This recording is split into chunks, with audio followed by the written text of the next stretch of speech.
Olá, gente querida, Deus abençoe vocês. Estamos nós novamente aqui com o podcast Homens de Valor e hoje a gente vai bater um papo, como sempre, um papo gostoso, edificante, sobre um assunto muito pertinente, um assunto bíblico que certamente é do interesse de todos nós. Vamos à nossa vinheta rapidinho e a gente já volta. Só um instante.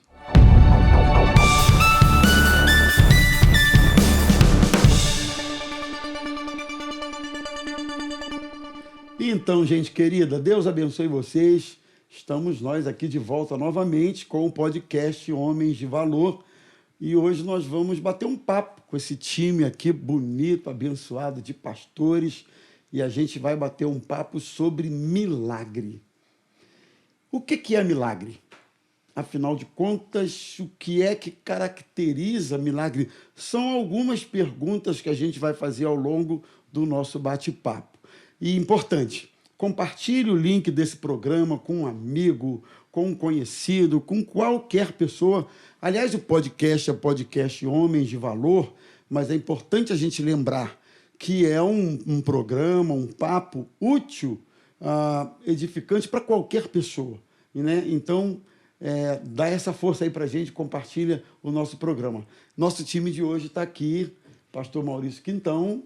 Deus abençoe, pastor. Deus abençoe, pastor Rômulo. Deus abençoe aí, pastor Ayrton, pastor Renato. Deus abençoe a vocês, irmãos queridos de todas as maranatas. Isso. Amamos vocês. É isso aí, pastor Ayrton, reverendo Ayrton. Tudo bem, pastor? Tudo bem, é um prazer estar com vocês. Espero que Deus faça milagre hoje aqui. Amém. E o nosso amigo, pastor Renato, salvo engano da minha memória, é o primeiro podcast dos homens. Primeiríssimo, pastor Deus abençoe Renato, vocês. Falei para o pastor, estou animado. Tem uma frase que nós usamos que é bíblica, que diz que as más conversações corrompem um bom costume. É e eu estou alegre porque o ao contrário é verdadeiro, né? É verdade. As boas conversas vai edificar. E eu tenho certeza que esse bate-papo hoje aqui vai ser bênção para a sua vida. Legal. Amém. Bom, então o nosso papo é sobre esse assunto, né? Milagre. Algumas questões, algumas perguntas são meio comuns no nosso meio. A primeira delas é: o que é milagre? Uma outra: o que é que caracteriza o milagre? Outra: milagre é sempre igual? É sempre do mesmo jeito? Tem que ser sempre da mesma forma? Eu acho que é meio comum, pastor Renato, quando a gente vê alguém relatando que foi alvo de um milagre e a gente está esperando também orando para que aconteça um milagre na nossa vida, eu acho que é meio comum a gente pensar assim: Deus vai fazer, assim como fez com o fulano, vai fazer comigo. Né? Principalmente se o problema girar em torno da mesma área, da mesma situação, sei lá, a conversão do esposo, cura de uma enfermidade, aí alguém vai lá e testemunha. A gente acha que vai ser do mesmo jeito. Eu acho que essa é uma das posturas assim comuns no nosso meio. Enfim, vamos abrir aqui o nosso papo. Pastor Ayrton, o que você consideraria inicialmente a respeito desse assunto? Milagre? Bom, acho que milagre é exatamente uma intervenção sobrenatural de Deus. Simples assim. De uma forma geral, tudo é milagre, porque a vida é milagre. Boa. Não é isso? Então, estar vivo é um milagre. Dessa forma, a gente sempre fala que a nossa vida é um milagre. Contudo, eu acho que a gente vai fazer uma separação entre um milagre que a gente já considera natural, nascer, crescer, ter saúde e tal, com o milagre da intervenção de Deus nas situações da vida. Quer dizer, é algo que foge do curso natural, embora às vezes pareça natural. Porque, às vezes, um livramento que você vai para outro lugar, Deus te proporcionou uma situação, foi um milagre de Deus, mas eu nem sei disso. De repente, eu estou andando por uma rua, sinto de ir pela rua direita, já aconteceu comigo, e você está sendo livre de um assalto. Quer dizer, se eu não souber que aquilo ali era uma direção de assalto, eu, na eternidade, que Deus vai falar comigo. Você lembra disso? Sim. Pois é, você ia ser assaltada. Quando você virou para a direita, eu falei para você virar. Então, às vezes, a gente não sabe que é milagre, e porque é um curso natural, mas houve uma intervenção sobrenatural. Legal.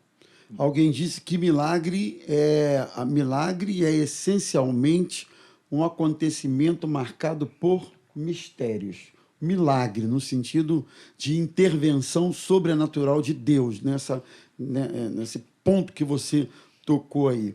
Né? Nesse sentido, aí eu vou um pouquinho aqui para o pastor Renato, a gente pode dizer que a diferença entre milagre e bênção, porque tem situações que acontecem conosco que são bênção de Deus, uma bênção. Recebi uma bênção. Mas não necessariamente é um milagre. Caracteriza um milagre. Eu acredito. Parece que todo milagre é uma bênção, mas não necessariamente toda bênção é um milagre. Tem coisa que eu posso dizer, foi uma bênção. Né? Mas não Estou chega a ser um esperando uma milagre. promoção no trabalho, eu venho lutando, me esforçando, me empenhando, me preparando, me qualificando e, pum, recebi. Foi uma bênção. Mas não sei se dá para dizer que foi um milagre. Não é Dependendo isso? do ponto de vista que a gente vai olhar. Por exemplo, vou fechar com o pastor Ayrton na questão de nós termos um Deus que ele é emanente. O que quer dizer que ele é criador e sustentador de todas as coisas. Então a vida é um milagre. Então nós vivemos um milagre diariamente. Eu posso botar as bênçãos como um milagre, porque é Deus que está sustentando todas as coisas. Agora, existem algumas definições. Por exemplo, eu separei uma aqui, ó. Milagre é um sucesso que não se explica por causas naturais. O milagre é aquilo que a ciência não vai conseguir comprovar. A gente não vai conseguir refazer aquilo em tubos de ensaio. Não tem como explicar naturalmente. Isso é um milagre. Então, dentro dessa definição, as bênçãos são diferentes dos milagres, porque as bênçãos eu consigo explicar.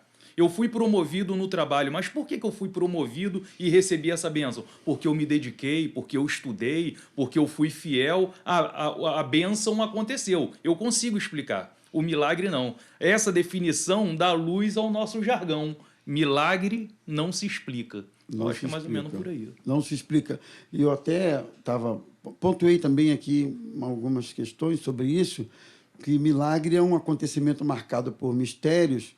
Primeiro, porque a gente não entende, você acabou de dizer, se você não entende, você não explica. Verdade. Muito bem. Segundo, é um acontecimento marcado por mistérios por conta da dinâmica com o que ele acontece. Né? Ou seja, não é igual com todo mundo. Não é? Então, e aí, pastor Maurício, o que você inicialmente também comenta com a gente? Eu concordo com essa visão do pastor Ayrton, até para que nós não venhamos a banalizar a nossa própria vida. Viver é um risco. Você, quando sai de casa, você já está em risco por conta das variáveis, da dinâmica que nos cerca. Então, nós precisamos, sim, viver sob a ótica de que nós somos um milagre. Cada dia que nós saímos e voltamos para casa foi um milagre por causa dos riscos que nos cercam. Né? Então, isso faz a gente ser grato a Deus, isso faz com que a gente viva assim, sem banalizar esse ir e vir, sob o cuidado, sob o livramento, sob essa ótica de que Deus nos guarda, nos socorre o tempo todo. Então, eu acho que é bom a gente ter essa visão que foi levantada pelo pastor e também completada por isso que o pastor Renato falou, que o milagre ele não pode ser explicado, ele não pode ser encaixado, né, para se explicar com um padrão, exatamente. Não existe uma fórmula, não é, matemática que vai explicar um milagre. Então, nisso tudo, a gente pode diferenciar o milagre da bênção também, porque a bênção é uma coisa que nos acompanha. E como foi a proposta de Deus para Abraão, ser tu uma bênção, então, ser uma bênção é uma coisa constante, perene, e a bênção de Deus nos acompanha, assim, constantemente. O milagre, ele é mais pontual. O milagre, pelo menos nos textos que nós conhecemos da Bíblia, acontecem em momentos, muitas vezes, de crise, né, que demanda uma mudança radical em alguma situação, numa circunstância. No Antigo Testamento, quando a gente vai pensar em Moisés, quando chega diante do Mar Vermelho, o milagre ali, ele vai acontecer num momento de tensão, de grande tensão, em que é necessária uma intervenção sobrenatural e impossível aos olhos humanos, né? Então, eu acho que essa diferenciação do milagre para a bênção é importante a gente fazer, porque tem gente que acha que o crente ele vive de milagre, mas não é sempre que a gente, né, sob essa ótica Geral. de que, né, nós somos cercados... Viver é um milagre? Viver é um milagre. Eu acho que é ótima. A gente não banaliza o milagre, mas também a gente não fica assim supervalorizando aquilo que é o sobrenatural de Deus numa ação pontual. Então, eu acho que a gente precisa só estabelecer e balizar dessa forma. Diante do que a gente comentou inicialmente, eu acho que então a gente pode concluir que um milagre tem a ver com o ato da soberania de Deus. Absolutamente. Milagre é ato da soberania de Deus. Então, quando a gente fala de soberania de Deus, a gente tem que se submeter ao tempo, ao modo, à forma, a esses fatores que, para nós, quando estamos à espera de um milagre, são fatores que pesam, muitas vezes, porque, na perspectiva humana, a necessidade do milagre é urgente, é para logo, né? Aliás, de um modo geral, todo aquele que está precisando de um milagre, ele alimenta essa perspectiva do imediatismo dessa necessidade. De repente, é até legítimo, né? O cara está precisando mesmo, a pessoa está precisando mesmo. Bom, é muito comum frases no nosso meio do tipo, hoje o seu milagre vai chegar. É verdade. É muito Tem comum música, né? frases no nosso meio do tipo culto do milagre, venha porque Deus vai fazer na sua vida. Quarta da vitória. Aí você crava um dia, naquele culto, naquela vigília, naquele momento, naquela situação. E aí, reverendo Ayrton, são, como é que eu vou dizer, manias, são hábitos, frases que a gente cita o tempo todo. Mas, e aí, quando você diz hoje o seu milagre vai chegar, onde é que está a legitimidade da afirmação desse tipo de coisa, já que tem a ver com atos da soberania, já que tem a ver com essa dimensão que a gente não controla? Vamos lá? Eu, quando canto um hino Compliquei desse... vocês, não? Não, quando eu canto um hino desse... Por exemplo, eu canto, hoje o meu milagre vai chegar, porque eu vejo, na minha ótica, a solução de um problema é um milagre. Estou com uma enfermidade, um câncer, fiz exame e tal. Eu vou cantar, eu estou com câncer. Senhor, aí eu testemunho, já vi o Senhor curar várias vezes. Então, a minha fé está avivada. Deus pode me curar. Quando eu canto um hino desse, passando por alguma situação, eu canto com duas perspectivas. Ou o milagre de Deus resolver o problema, ou o milagre de Deus me sustentar no problema, que também é um milagre. Existem situações na nossa vida que só de passar por elas existe um sobrenatural de Deus em nos sustentar. Perfeito. Então, quando eu canto, eu não fico em crise existencial. Ai, meu Deus, e se Deus não fizer, então eu cantei que ele ia fazer. Não tive fé, não. Porque a minha fé, ela está sujeita à vontade de Deus. Embora ele possa querer que eu creia e fazer, então... Jesus não fez muitos milagres, né, na sua cidade por causa da incredulidade deles. A Bíblia diz assim, a não ser curar algumas pessoas. Quer dizer, ele curou algumas, ele ia fazer. Então, repare que a incredulidade afeta na questão da resposta de oração. Contudo, não é a incredulidade só que afeta, a vontade de Deus também afeta. Então, Deus pode ter um plano, até para o ensinamento. Pode ser que Deus não me cure, mas ele vai me sustentar milagrosamente em situações que eu chutaria o balde, desistiria, falando, não, eu vou dar cabo da minha vida. e aí Deus vai me renovar, me sustentar sobrenaturalmente, ou fazendo o milagre. Contudo, esses dois atos, para mim, estão debaixo da soberania de Deus. O perigo de a gente cantar um hino desse é quando a gente entra naquela teologia de você dar ordem a Deus. Que existe gente que cita o verbo grego aitel, que pedir, na verdade, é ordenar. Determinar. E aí é um perigo que ninguém pode dar ordem a Deus. Você veja que o apóstolo Paulo talvez tenha um pouquinho mais de fé do que nós quatro aqui. E ele orou muitas vezes para Timóteo ficar curado. Timóteo não foi curado. Ele mesmo diz que foi para a Galáxia por causa de uma enfermidade física. Então, repare que ele ficou doente durante um período. O próprio espinho na carne. O próprio espinho na carne. Então, mas Deus não sustentou ele com o espinho na carne? A graça de Deus ali, para mim, já é um milagre. Ser sustentado pela graça de Deus é um milagre. E aí eu penso assim, eu canto sem crise existencial. Eu canto. Hoje o meu milagre vai chegar. Ou o milagre da bênção que eu creio que Deus pode me dar, ou o milagre de me sustentar durante o processo que eu vou passar. Mas aí eu vou continuar dando uma provocadinha aí. Vamos lá. Vai correr nada. Não é? Eu vou continuar porque você concorda que para o crente ter essa cabeça, ele tem que ser maduro. Ele tem que ser um crente maduro. Porque, na verdade, quando a gente ouve essa frase, e eu não estou aí me referindo só ao cântico, mas a frase que muitas vezes nós falamos, né?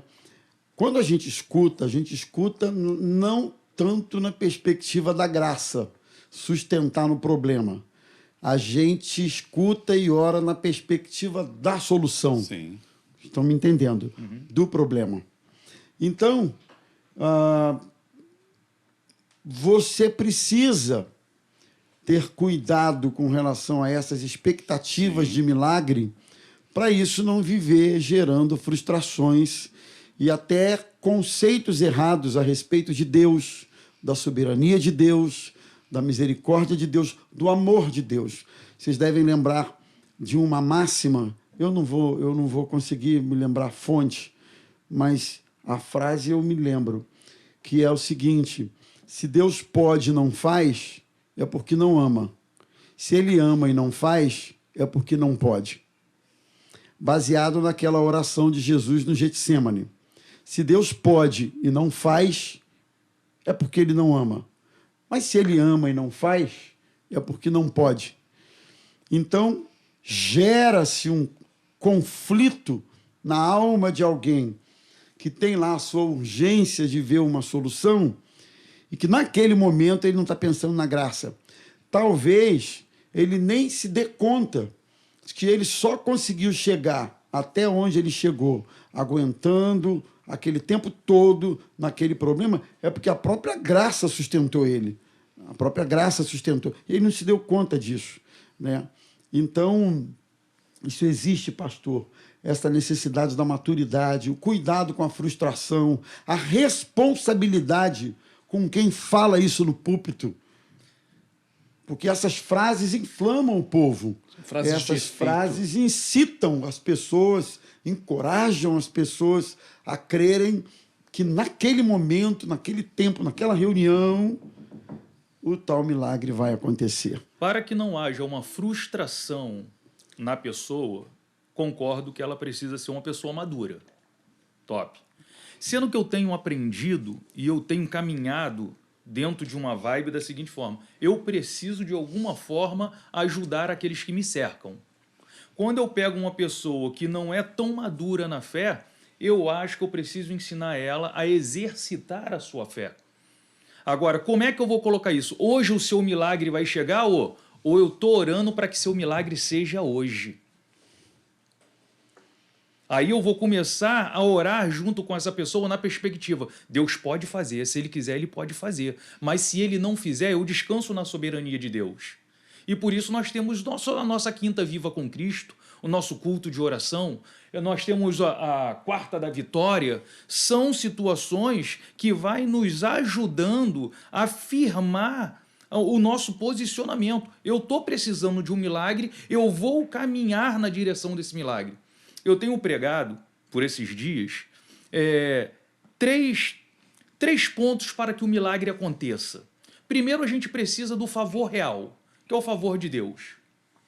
A gente precisa do amor sacrificial, que foi o sacrifício de Deus. Mas a gente precisa da sagacidade, porque a maioria dos milagres, ela tem a nossa participação. Vamos pegar o caso de Moisés. Moisés nasce em meio a uma situação sentenciado à morte. Mas Moisés era aquele que seria o libertador do povo lá do Egito. Ele nascer foi um milagre. Ele ser criado foi um milagre. Aí teve o amor da Joquebede, que mesmo vivendo uma situação ali, poxa, se me pegarem com essa criança aqui, eu corro risco de vida. Um amor sacrificial. Aí ele teve o favor real, que foi a filha de Faraó lá, pô, gostei desse menino. Pô, mas teve a sagacidade de Miriam. Miriam acompanhou de perto. Miriam foi inteligente. Então, para que o milagre aconteça, a gente precisa caminhar em direção desse milagre. A gente precisa cuidar daquilo que eu estou querendo. E aí Deus vai nos abençoando. Eu acho que não necessariamente essas frases é de tudo ruim.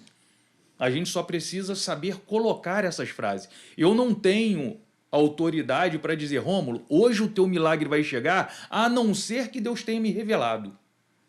Aí é diferente. Mas eu posso falar assim, pô, Rômulo, pastor Rômulo, eu estou orando para que o seu milagre chegue hoje. É diferente. E aí você vai falar, pô, meu irmão, eu creio nisso também, vamos orar? E aí eu estou te ensinando a você movimentar essa fé e ficar viva entre nós. E por isso eu não vejo de tudo ruim. Não sei se eu estou caminhando nesse trilho corretamente, mas eu acho que é mais ou menos por aí. Assim, quando você fala hoje, essa palavra hoje é uma dimensão de tempo, ela pode ser entendida como hoje, quarta-feira, dia que nós estamos fazendo esse programa hoje, na data de hoje, mas essa dimensão de tempo também pode significar nesse período, nesse momento da sua vida, não necessariamente dentro dessas 24 horas. Sim. Concordam comigo? Você levantou uma questão que me remete a outro raciocínio. A questão do milagre ser participativo.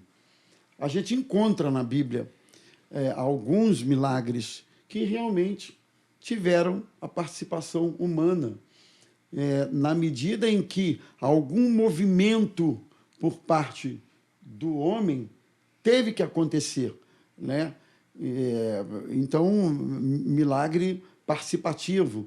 Tem um exemplo, me lembrei agora, do Lázaro, que Jesus chamou para que ele viesse, mas mandou tirar a pedra, né? Mandou desatá-lo para que ele pudesse sair andando. Então, assim, alguém disse assim, um outro pensamento, se você não estiver disposto a ser parte daquilo que Deus quer fazer na sua vida, então não peça o milagre. Porque alguns milagres passam por posturas, né? Mas não tem só o milagre participativo. Existe um milagre imediato. Uhum. Aliás, tem 3 exemplos na Bíblia de 3 cegos, 3 homens que estavam vivenciando uma mesma necessidade, a necessidade de enxergar. Para um que clamava, Jesus, filho de Davi, o cego de Jericó. Imediato. Jesus disse, o que você quer? Eu quero ver, seja feito conforme você quer. E ele imediatamente foi curado. Teve um outro cego que clamou Jesus e ele passou areia, lodo no olho dele. E aí, você está enxergando? Eu não sei se são homens, eu não sei se são árvores, eu não estou vendo muito bem. Jesus teve que dar um segundo toque. Eu chamaria de milagre progressivo. O sonho de consumo nosso é o milagre imediato.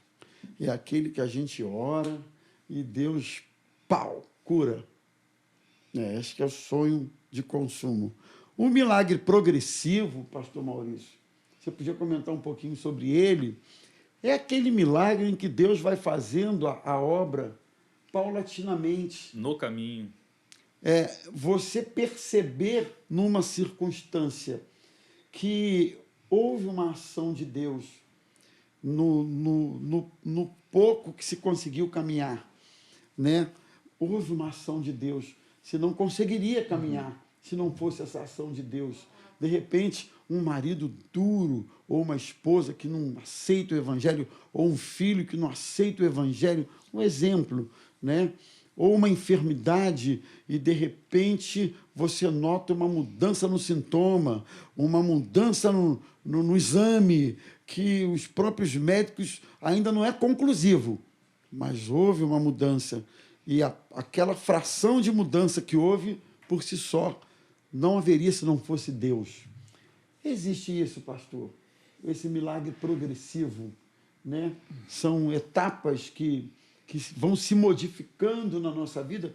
Eu acho que é importante a gente saber enxergar que Deus está agindo, que Deus está fazendo a obra. No processo. A coisa está num processo. Sim.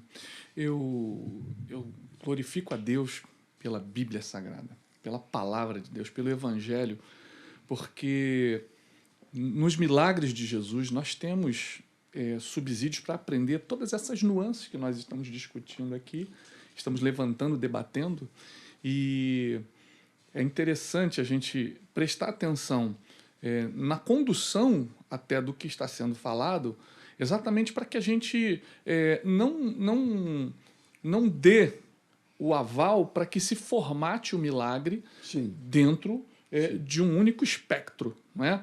Então, pastor Ayrton falou, pastor Renato falou, e pegando um gancho do que o pastor Renato falou, é importante sim a gente chegar e falar para estimular a fé, estimular a busca do milagre.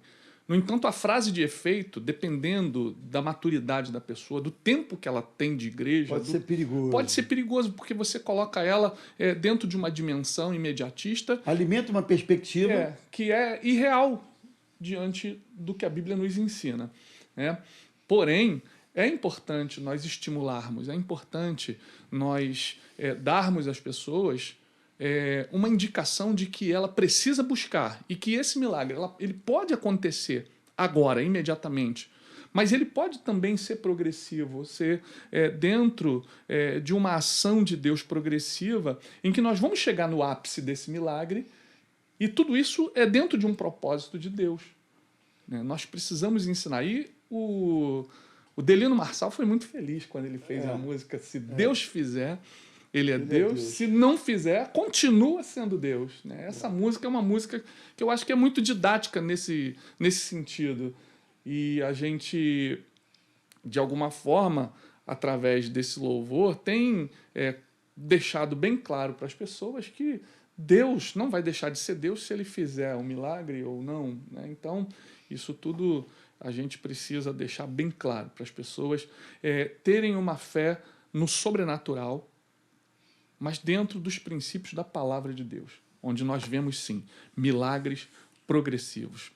Por exemplo, até no Antigo Testamento, o milagre da viúva, a multiplicação do azeite, teve uma participação, e foi uma participação progressiva, quando Elias ele orienta aquela viúva a buscar as vasilhas na casa dos vizinhos, e tudo isso foi um progresso até chegar ao ápice do milagre. A participação nossa no milagre é sempre uma participação possível. Sim, claro. Carregar alguma coisa, mandar trazer vasilha. O milagre em si, se a gente estiver na perspectiva do sobrenatural, sair do campo natural, é apenas Deus nos deixar ser participantes daquilo que ele vai fazer. Porque vara nunca abriu o mar vermelho. Bate lá quantas vezes você quiser no mar, que ele não vai abrir. Mas Moisés bateu. Agora, qualquer um pode bater na água? Pode. Então, a gente não pode perder que o milagre é exatamente acontecer aquilo que não aconteceria se Deus não agisse. Mas a gente pode estar atuando de alguma forma. Deus pode fazer de repente? Pode. Deus pode usar alguém, usar um médico. E aí, vários testemunhos, o médico, eu nem ia fazer isso, mas alguma coisa falou, faz. E o médico opera aquilo 500 vezes, mas aquele ponto ali que ele decidiu não ia mexer naquilo, quando ele mexe, o problema está ali. Então, repare que Deus está usando o médico, mas houve um sobrenatural, porque ele não estava com a mente em fazer. eu operei a vista, né? Eu tenho visão monocular. Aí a minha vista deu catarata. Você é tão jovem, pastor. Pois é. Não vi. Catarata. Mas olha que coisa, o médico fez o acompanhamento, um médico espetacular do Benjamin Constant e tudo. E aí marcou minha cirurgia. Eu não estou nem ligando fazer cirurgia. Todo mundo diz botar não sei o que é fácil, cristalina não sei o que. Não estou tranquilo. Estou orando a Deus para Deus abençoar. Se curar, curar. Se curou, se não curar, eu vou lá e Deus vai abençoar o médico. Olha, o abençoar o médico. Ele já faz aquilo. Vai usá-lo. A princípio não precisa ser um milagre. É Deus, a sabedoria que Deus deu a ele e ela sendo usada para me abençoar. E aí, tudo bem. Aí voltei no meu oftalmologista, acho que uma semana depois de operar. Ele pegou, abriu, botou para olhar e ficou olhando para mim. Daqui a pouco ele não falou nada. Baixou a cabeça. Não é cristal, não. Baixou a cabeça. Aí olhou de novo para mim, aí, com lágrimas nos olhos, falou assim: a operação foi perfeita. Ele não me falou, mas eu tinha uma compreensão, alguma coisa, que o risco de dar um problema na cirurgia, na única vista boa que eu tinha, a outra era ruim, a cirurgia tinha que ser 100% perfeita. Ele não falou nada. O risco era maior. Eu tinha do que operar, você já não estava imaginava, enxergando né? a outra. E eu não tinha noção alguma. Vamos operar, vamos, vai tocar cristalina. Tranquilo, fica tranquilo, tal, não sei o quê. Depois da cirurgia, quando ele olhou, perfeita. Ele se emocionou. Por quê? Agora, pode ter sido a capacidade perfeita do médico que me operou? Deus deu uma inteligência a ele, brilhante? Sim. Pode ter sido o mover de Deus guiando aquele médico para que não houvesse 1 milímetro de erro, porque senão eu poderia estar cego da única vista que eu enxergo bem. Então, eu consigo ver. O médico teve uma participação, mas talvez o resultado só foi aquele 100% perfeito por uma intervenção de Deus. Por isso que eu me sinto à vontade de cantar um hino desse, porque, para mim, Deus faz milagre o tempo todo. Deus intervém todo dia. Qual é que é a oração do Pai Nosso? O pão nosso de cada dia nos dai Hoje. Então, eu estou pedindo a Deus que todos os dias haja Um milagre. um milagre. Que eu possa enxergar como eu recebi meu salário e comprei. Mas, de repente, Deus me livrou do desemprego, Deus me livrou do assalto, Deus direcionou para que eu tivesse o dinheiro para aquele pão de cada dia. Então, a nossa oração ela é diária, pedindo um milagre diário. Então, quando eu canto, porque para mim Hebreus 11 diz que existe uma fé que fecha a boca de leão. Existe uma fé, não é isso? Que está lá a listagem e tal. Mas a mesma fé, outros pela fé, foram cerrados ao meio. Andaram, né, pelos desertos da vida. Repare que a mesma fé, e aí quando a gente canta, o nosso milagre vai chegar, eu entendo como um milagre, reafirmando. Eu canto sem problema o milagre da cura chegar, como já aconteceu, Deus me curar instantaneamente através de uma oração, como já aconteceu eu passar o tratamento todo, fazer cirurgia. E o próprio médico se emocionar. Ele já opera há anos, tem 60 e tantos anos. Para ele se emocionar com a minha cirurgia, é porque ele sabia de coisas que ele não quis me contar antes de fazer cirurgia. Eu tinha que operar, mas ele sabia do risco altíssimo.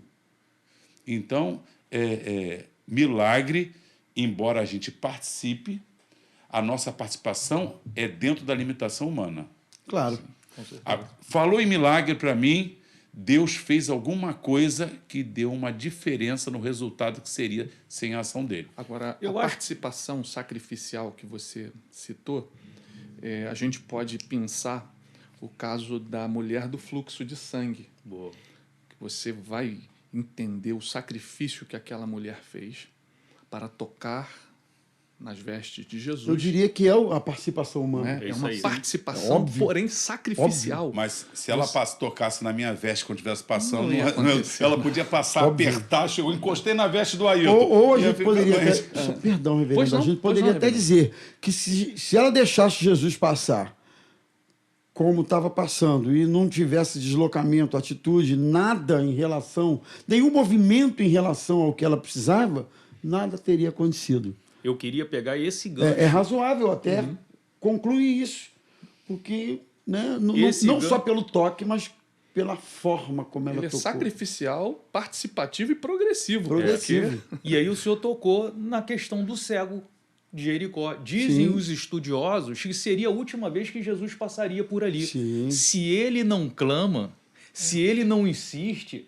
meu irmão, é a minha É uma oportunidade. oportunidade. Se ele perde aquela oportunidade, se ele não se manifesta, de repente, com toda a soberania de Deus, não iria acontecer um milagre Interessante na que vida esse dele. milagre ele foi imediato e participativo. Sim. Imediato porque foi curado na hora. Na hora. Participativo porque ele clamou, Clamou, pediu, ele creu. suplicou. O que está acontecendo aí? Jesus E está não se passando. intimidou e continuou clamando. Mas essa é a nossa parte. Essa é a nossa Pedir, parte. assim, usar. Mas eu posso pedir. Eu costumo dizer que uma grande fé não em Deus é infinitamente menor do que uma pequena fé num grande Deus.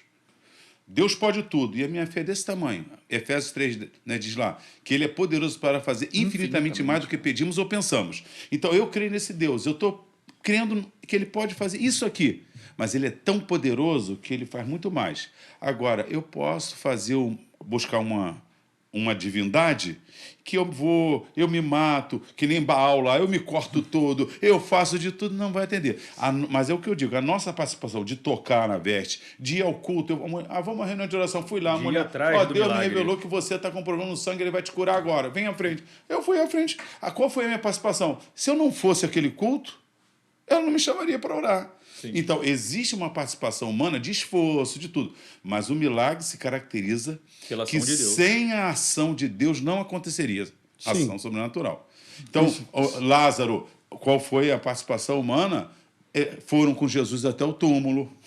Tiraram a pedra. tirou a pedra, é. A mulher. E outra coisa, a coisa é tão poderosa que Jesus, conhecendo Jesus e outros milagres, Jesus poderia estar andando, a mulher está com medo de aparecer e tocar em alguém, e ele de lá virá. Mulher, pode ir para casa. Óbvio. Óbvio. E Isso não aí, ter participação do em toque. tese, sim, mas... Sim, mas em outras situações, Jesus fez. Aquela menina que foi curada com a mulher cananeia, ela foi curada, ela estava longe, Jesus não tocou em nada. Servo do centurião. A mãe conversando, foi à É, distância. mas a mãe insistiu. Sim. Insistiu. E não se mas intimidou. quanto à E fé... porque até os donos, os cachorros comem da minha eu tenho misericórdia. Então, mas com a fé não tem dúvida, foi isso que eu falei. A fé, ela toma posse de promessas de Deus. Agora, a gente não pode ter medo de falar certas expressões, porque ela pode causar no fraco, no novo, na fé, incertezas. Por que Deus colocou os mestres na igreja? Os pastores? Para que eles cuidem. ensinar. Então, cabe ao pastor, quando pregar, se você está buscando, você está crendo no seu milagre, crendo, inclusive, que seja hoje, isso mesmo. Jesus prometeu que ele pode curar, ele faz, mas se ele não fizer, saiba de uma coisa, ele tem formas diferentes, mensagem do cego. Então, ela, embora incipiente, ela pode ser, aprender os caminhos das Escrituras. Agora, não estamos falando daquela fé louca. Se você não for curado hoje é porque não teve fé e a culpa é sua. Não, porque existe uma soberania. Existe gente com muita fé e experiência com Deus, como Timóteo, que chegou um momento e Deus não curou. Aí, Timóteo vai entrar em crise? Não deveria. Não deveria. A maturidade é isso. Agora, todos são maduros? Não. Agora, se não houver o pastor, o mestre, a pessoa antiga da igreja, que chegue para essa pessoa e ensine, os pastores serão crianças cuidando de crianças? Existem expressões, Jesus disse assim, a minha hora é chegada. A minha hora, quando Jesus foi morrer, dias depois, como é que a minha hora é chegada? Já está aqui. Vem a hora e já chegou. Mas o Pentecoste, derramado do Espírito, aconteceu depois. O Salmo, que é muito citado errado, que é o Salmo 118, lá, versículo 20 a 22. Esse é o dia que nos fez o Senhor. Alegremo-nos e regozijemo-nos nele. Quando você vai pegar os versículos ali, está falando do período sacrificial de Cristo. Não está falando que hoje eu fiz aniversário, hoje esse é o dia que nos fez. Mas eu não vou ficar o chato do aniversário, o pastor Romulo chega, meu irmão, esse é o dia que nos fez o Senhor. Ora, eu tenho que entender que você está reconhecendo a graça de Deus te dá mais um dia. Mas nem o dia pode ser, o meu milagre vai chegar hoje, a pessoa pode crer, é nesse processo que nós estamos vivendo, como você disse. Então, o que cabe a nós, pastores, é não deixar essas ovelhas novinhas serem levadas só pela emoção e se decepcionarem com Jesus. Isso aí. Cantei no culto com tanta fé. Esse foi o motivo da provocação da Sim, coisa, porque sim. isso acontece Acontece. o tempo todo no nosso meio. O entendimento Peraí, gente, literal o de uma reverendo colocação, estava né? falando alguma coisa que a gente Cortando, atropelou né? ele. Aliás, o papo é bom Perdoa, assim, né? Todo mundo quer falar Aí a gente e a pede gente tem que perdão. ficar... Eita! Mas conclui, reverendo. Você estava falando aí no meio do caminho, a gente atropelou você. Estava Olha, falando da mulher do fluxo de sangue. Isso. então, mas eu acho que eu concluí. Não, Não, depois a vocês gente estava Bem, não entendendo sei. o raciocínio. completaram, porque você estava falando em milagre progressivo. Então, quando eu citei o milagre da mulher do fluxo de sangue, nós até fechamos que foi um milagre sacrificial, participativo e progressivo, por causa da circunstância como ele se deu. Amém. Né? Jesus, os milagres de Jesus são didáticos. Inclusive, esse milagre da mulher cananeia, ele é um milagre didático até para os próprios discípulos aprenderem com a disposição daquela mulher em se humilhar diante de Jesus, reconhecendo a sua deidade, que ele é poderoso e que ele pode agir independente da distância. Então, os milagres do Novo Testamento Agora eu são queria trabalhar didáticos. com vocês. Estamos perdoados, então? Em nome de Jesus. Isso é um milagre. Perdoar é milagre. Olha só, Às eu vezes queria é um trabalhar com milagre. vocês rapidinho. A gente trabalhou bem a questão da expectativa Sim. do milagre, né? Eu queria trabalhar rápido com vocês agora a questão da qualidade da espera.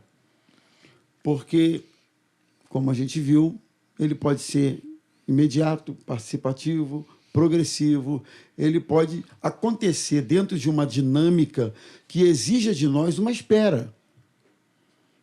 Um tempo de perseverança, um tempo de persistência e assim por diante. Eu queria trabalhar a qualidade dessa espera, porque eu acredito que, na maioria dos casos, essa espera não pode ser uma espera de angústia, não pode ser uma espera de desespero. De alguma maneira, ela precisa ser uma espera em paz, precisa ser uma espera de quem confia, precisa ser uma espera de quem se submete, uma espera assim. Então, vamos trabalhar rapidinho essa questão da qualidade da nossa espera. Fala, reverendo. Eu tenho pregado que Deus não está preocupado com os meus problemas, com as minhas dificuldades. Ele se importa mais como eu vou reagir a esses problemas e a essas dificuldades. Aí a gente pega o salmista nos ensinando. Esperei com paciência no Senhor. Opa! Aí a gente não tem jeito, aí tem que ter maturidade espiritual para entender o que o Delino Marçal cantou. Ele fazendo ou não fazendo, ele é Deus, eu já sou abençoado. E aí passa por uma maturidade, passa por alguém que já teve uma experiência com Deus. Uma vez que eu sei quem eu sou e quem Deus é na minha vida, eu me submeto à soberania dele. Se ele quiser fazer, ele faz. Eu sei que ele pode. Se ele não fizer fazer, eu vou entender que Deus tem seus processos, né? Eu me apego muito numa palavra que eu acho que foi de uma sabedoria tremenda na minha ordenação, mas não foi para mim, foi para o pastor Paulinho Brito, do pastor Davi Silveira. Deus não tem forma, porque com certeza o pastor Paulinho estava envolvido numa emoção muito grande de estar recebendo uma responsabilidade muito grande e pensando a maneira como o pai dele, a mãe dele, conduziu a Maranata até aqui e agora vai ter que ser ele. E aí Davi Silveira falou para ele, Deus não tem forma, Deus tem formas. Não precisamente vai ser igual na sua vida. Então, relaxa, faz do teu jeito, vai do jeito que Deus te direcionar. Então, eu penso que não tem jeito, tem que passar pela maturidade. Eu sei quem é Deus e eu sei quem eu sou em Deus. Agora, reverendo, o próprio tempo de espera tem a ver com propósito. Tem a ver com o propósito de Deus na nossa vida, né? E Deus permite esse tempo de espera exatamente porque é dentro dele que esse propósito vai se cumprir, né? Não necessariamente na solução daquilo que ele está esperando, mas quem sabe em outras dimensões da vida dele, que Deus tem aqueles propósitos. E às vezes até a gente desconhece. A gente só vai entender, discernir isso depois da obra mais aperfeiçoada ou até mesmo concluída. É isso, reverendo? Sim. Tem um versículo que eu gosto, lá em 1 de Pedro 5, 6, diz assim: humilhai-vos debaixo da potente mão de Deus, que a seu tempo ele vos exaltará. Aí o 7 diz assim: lançando sobre ele toda a vossa ansiedade, porque ele tem cuidado de vós. Quer dizer, o nosso problema Deus já sabe, concordo contigo. Deus sabe o problema e sabe como resolver.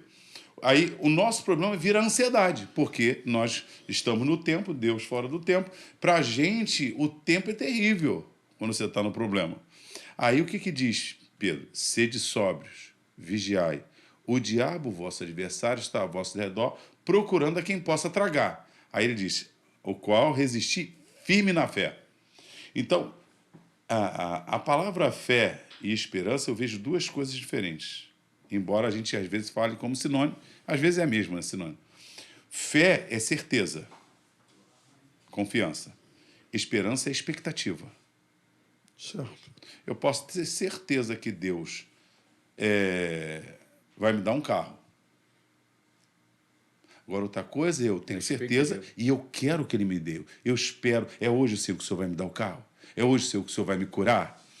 Até essa Salmo 40 é interessante ali, porque uma versão diz: esperei confiantemente. E outra, esperei com paciência. Só que os dois verbos ali são o mesmo. Esperei esperando. Esperei esperando. Um gerúndio? Dá uma ideia de expectativa mesmo. Os verbos aí, tanto advérbio, verbo, eles têm a mesma raiz no hebraico. A gente traduz dentro da nossa linguagem. Esperei confiadamente, esperei com paciência, mas a ideia nossa de paciência é de ser pacato.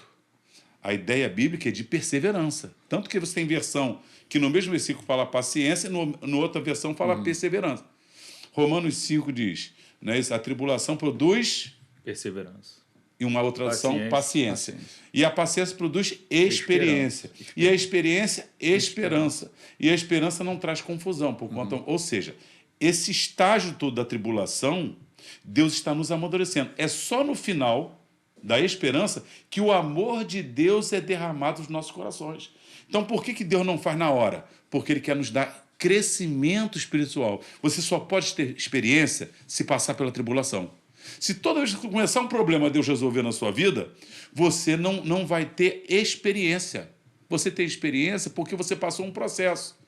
E aí, no futuro, você vai passar de novo esse processo. Não é isso? A experiência, a tribulação produz paciência, perseverança e produz experiência. Quando você passar de novo por que a vida é cheia de problema, você não tem mais agora só perseverança, nem só mais experiência. Você tem expectativa. O Deus que abriu aquela porta de emprego, quando não tinha jeito, tá difícil, mas, Senhor, Tu podes. Eu hoje já não tenho só uma experiência para contar, eu tenho uma expectativa que Ele vai fazer. E a Bíblia diz que é aí que o amor de Deus está derramado nos nossos corações. Por que Deus usa processos diferentes? Primeiro, porque somos diferentes e precisamos de experiências diferentes. Não só. Deus nos tem consolado para que possamos consolar os outros. Principalmente quem tem chamado pastoral e tudo, Deus tem que permitir certas coisas na nossa vida, porque a gente lida com pessoas que têm muitas situações. E você só vai entender um pouco do que a pessoa está passando se tiver experiência no assunto. Eu sei o que é passar 8 anos de um tratamento com a minha filha. E Deus falou comigo no início. E sei como é chegar em casa e Deus curou instantaneamente outro filho. Mas eu sei dizer para a pessoa, olha, espere em Deus. Eu estou no tratamento e o médico agora voltou a doença. Olha, mas Deus pode. E eu posso falar para você, mas Deus pode curar hoje. Mas eu posso falar isso de cadeira porque eu vi um filho passar todo o processo de Deus. E interessante que esse que eu passei os 8 anos, que foi a Amanda, Deus falou comigo antes. Eu passando, fui numa reunião de oração com um pastor da Assembleia de Deus, amigo meu. Vamos na reunião da minha cunhada, chegamos lá, a mulher não me conhecia, dirigindo o trabalho, ela sai de onde ela está falando em línguas, para na minha frente, de olhos fechados, ela veio andando de olhos fechados, eu estou olhando para ela, estava na varanda, que estava lotada a casa, e ela não sabe que eu tinha filho, não sabia nada da minha vida, ela entregou uma profecia: meu servo, quanto a tua filha, não se preocupe, ela está nas minhas mãos. Foram 8 anos indo para o hospital, não sei o quê. Já só a minha filha mais nova, saí para trabalhar, um caroço desse tamanho, o médico falou que ia ter que fazer biópsia. Fui trabalhar, falei com o André sobre a biópsia, fui trabalhar no Banco do Brasil, voltei, quando eu cheguei, minha sogra vira para mim e fala assim: bota a mão na cabeça da Dona Beatriz. Eu boto, não tinha mais nada. Eu falei: ué, o que houve? Aí eu estava aqui, tinha um pregador na televisão falando que Jesus Cristo é o mesmo ontem, hoje e será eternamente. Coloque a mão na enfermidade que ele vai curar agora. Ela disse que botou a mão, e minha sogra é batista, de igreja tradicional. Ela coloca a mão, quando acaba a oração lá, de nem sei, acho que nem ela sabe, nem eu sei quem foi. Quando acabou a oração, minha filha estava curada. Gente, que benção, hein? Rapaz, esse assunto aí é um assunto fértil, um assunto importantíssimo e cheio de testemunhos, cheio de histórias assim, que a gente testifica como Deus é poderoso, como Ele age, como Ele é o mesmo ontem, hoje e eternamente. A gente queria deixar uma palavra de estímulo, de ânimo para o pessoal que está assistindo o nosso podcast de hoje, porque muito provavelmente alguém esteja precisando de um milagre nesse tempo, né? Ou na família, ou na saúde, ou, enfim, em qualquer área, precisando de um milagre. Então, a gente aprendeu rapidamente aqui que a gente precisa persistir, clamar, buscar, crer que Ele é poderoso para fazer não só o que a gente pede, mas muito além do que a gente pede. Eu acho que a gente aprendeu hoje aqui também que Deus tem etapas na nossa vida e que durante essas etapas, esse período, a mão dele está agindo, né? O poder dele está se manifestando e a gente precisa ter olhos atentos, espirituais, olhos de discernimento para enxergar que ele está fazendo, né? E, principalmente, a gente aprendeu que podemos ser parte daquilo que ele quer fazer na nossa vida. Seja clamando, seja batendo na porta, seja... Enfim, nós podemos ser parte. Então, pastor Ayrton, pastor Renato e pastor Maurício, que Deus nos abençoe. Amém. Que Deus abençoe os nossos queridos que estão, né, acompanhando a gente aqui. Mais uma vez, a gente quer reforçar aqui a importância de você compartilhar esse programa, né, com o máximo de pessoas que você puder. E certamente esse programa vai ser um programa que vai estimular a busca, a fé, a perseverança e a fidelidade daqueles que estão buscando em Deus um milagre para a sua vida. Deus abençoe vocês. Eu queria pedir pastor Maurício, rapidamente, para fazer uma oração pelos nossos queridos que estão nos assistindo nesse momento. Amém. Oremos. Senhor Deus, nós queremos te agradecer por essa oportunidade em falar do milagre. Amém. Esse que é um componente que, com certeza, não pode faltar, ó Deus, na nossa vivência de fé, ó Deus, de relacionamento com o Senhor. E nós queremos pedir, ó Pai amado, que se há alguém que ouviu, que participou desse programa, assistindo, ó Deus, aquilo que foi falado aqui, possa estar sendo agora estimulado a continuar buscando pelo seu milagre. Amém. Pois esse milagre, ele vai chegar, ele pode chegar, ser instantâneo, como também pode demandar uma espera, mas o importante, Senhor, é que essa espera esteja sendo feita em Ti, ó Pai, esteja sendo feita em Jesus, o nosso Senhor. Ó Deus, nós cremos no milagre, nós queremos aqui, ó Pai, estimular, ó Deus, aqueles que estão buscando o milagre, que continuem essa busca pela fé em Jesus Cristo, porque o milagre vai acontecer, e o maior milagre já aconteceu, que é a nossa salvação, ó Deus, que é a nossa redenção, e nós te agradecemos por estarmos aqui, Senhor, falando desse tema tão envolvente, tão empolgante, ó Deus, e tão importante. Amém. E nós te agradecemos em nome de Jesus. Amém. Amém. Graças a Deus. Glória a Deus. Gente, Deus abençoe vocês. Um grande abraço e até a próxima. Em nome de Jesus. Beijão. Tchau, tchau, pessoal.